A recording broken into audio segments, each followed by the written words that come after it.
है दुआ कर तुझी जले मदीने वञामा अला दुआ कर तुझी जले मदीने वञामा वनिया बे ज़मज़म वनिया बे ज़मज़म पानी पियामा साईं पानी पियामा दुआ कर तुझी जले मदीने वञामा दुआ कर तुझी जले मदीने वञामा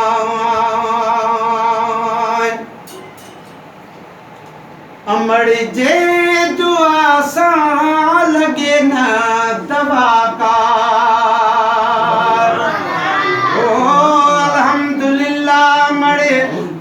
दुआन क्यों मकबूल सजे मुल्क में अचनि था मुमकिन ख़त मौसूल कंदो अल्लाह रसूल तुझो शान अदब मां जी जल कया अमर जे दुआ सां लगे ना दवा का अहिड़ी आहे अहिड़ी न आहे जी जल जी अहिड़ी तया है जी जल जी दुआ का अमड़ खणी के हथड़ा अमड़ खणो के हथड़ा तहाजी थिया मां दुआ कर तुझी जले मदीने वञामा अला दुआ कर तुझी जले मदीने वञामा वनिया बे ज़मज़म वनिया बे ज़मज़म पानी पियामा दुआ कर तुझी जले मदीने वञामा भागन वारा माण्हू ईंदा आहिनि मदीने भागन वारा माण्हू ईंदा आहिनि मदीने मेरे ढोल कबूल तू दावत कर हे नंढड़ा दस्तरखान माही इहा आस उम्मीद है आजिज़ दी मिस्कीन दा थी मेहमान माही ते कुम वास्ता है रब अकबर दा कर उफ्ते एहसान माही पिछे मिरल गिलाल ते झुगड़े बनवे सन आली शान माही भागन वारा माण्हू ईंदा आहिनि मदीने अमड़ जे दुआ सां वेंदा आहिनि मदीने वञी साए गुंबज़ वञी साए गुंबज़ खे चुमियो चुमामा दुआ कर तुझी जले मदीने वञामा गॾिजी सुभान अल्लाह चओ तुझी जले मदीने वञामा वनिया बे ज़मज़म वनिया बे ज़मज़म पानी पियामा दुआ कर तुझी जले मदीने वञामा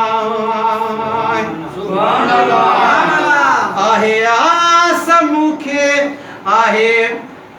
आहे मूंखे सुमेरा इहाई उम्मीदूं आहिनि मूंखे सुमेरा अल्लाह में उम्मीदूं पर मूंसे सजाई जंहिं ख़ातिर उहो महबूब मेहमान थियो जॾहिं ओचित आज ज़बान जी ऐवान ते एहसान थियो नथो विसरे मूंखां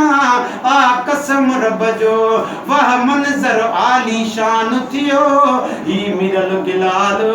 फ़कीर मदाही आ मिठल संदो मेहमान थियो पर कायनात जी राहत खां बेहतर सा और घड़ी थी खैर वया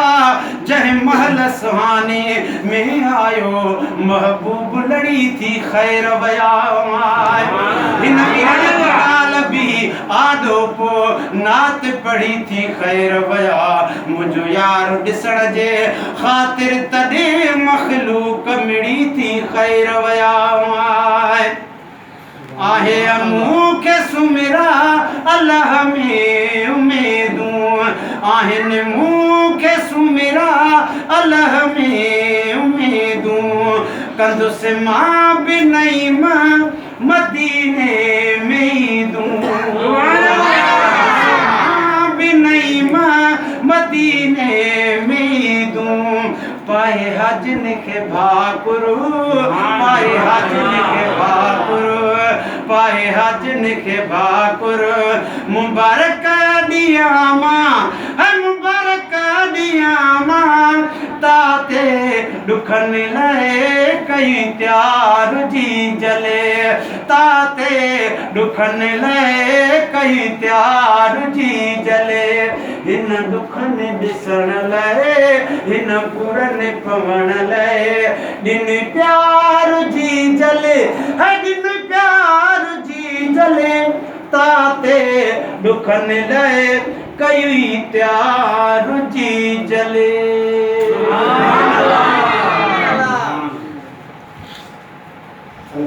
तमामु घणी आहे भाव